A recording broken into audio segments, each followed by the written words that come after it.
This week we hear from the letter to Philemon, which is a letter from St. Paul, and it's one of the authentic Pauline letters, but it's not really common, I think. And I think it should be, because it's really short, but it's really beautiful in a lot of senses, and I'm going to talk a little bit about that today.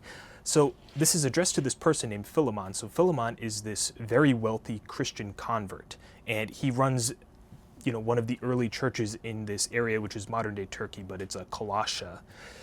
And this was obviously taking place during the Roman Empire. This is kind of the time it was set in, so early 60s AD.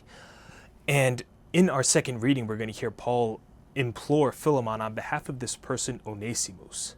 So Onesimus was previously a slave of Philemon that had, we can conclude, probably wronged Philemon in some way, or maybe stole from him and fled and left being a slave for him. And he encountered Paul while Paul was in prison, and he's converted. He becomes a Christian as a result of St. Paul.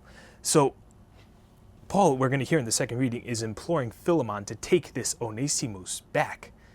And with this context in mind now, we can be like, well, why would he want to take this Onesimus back? This guy probably stole from him and everything. That's a pretty big request. Even more so, Paul challenges him to take Onesimus back, not as his slave, but as his brother.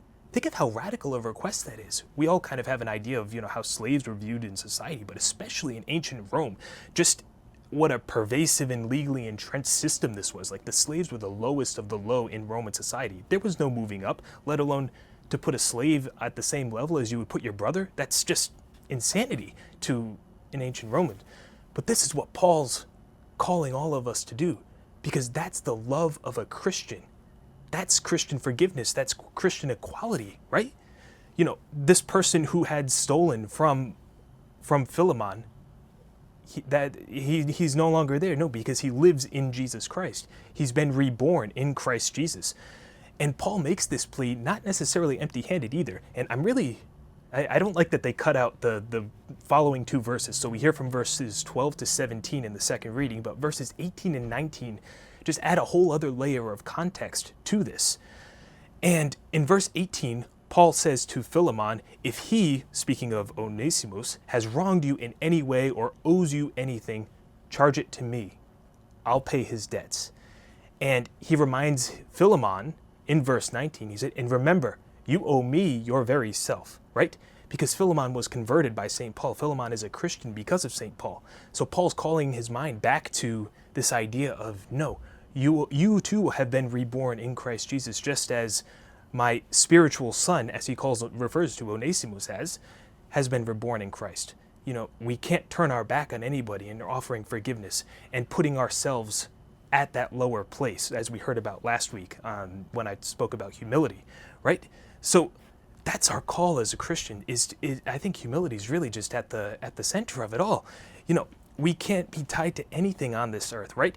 Christ in the gospel is called, his final plea was really, we are all called to take up our cross and follow after him. So this week, I'd ask you to pray about somebody maybe in your life that you need to forgive. And we all have people in our life that we need to forgive, and the circumstances could be all over the place. But I'd like us to pray about taking one tangible step toward forgiveness toward that person, whatever it may be. And this is going to look different in a whole variety of forms, but just pray over that and think of Philemon and Onesimus, that relationship.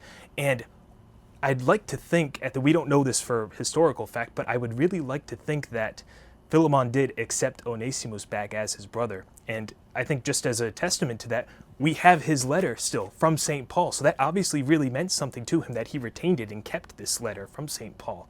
But I'd like to think we can conclude he did.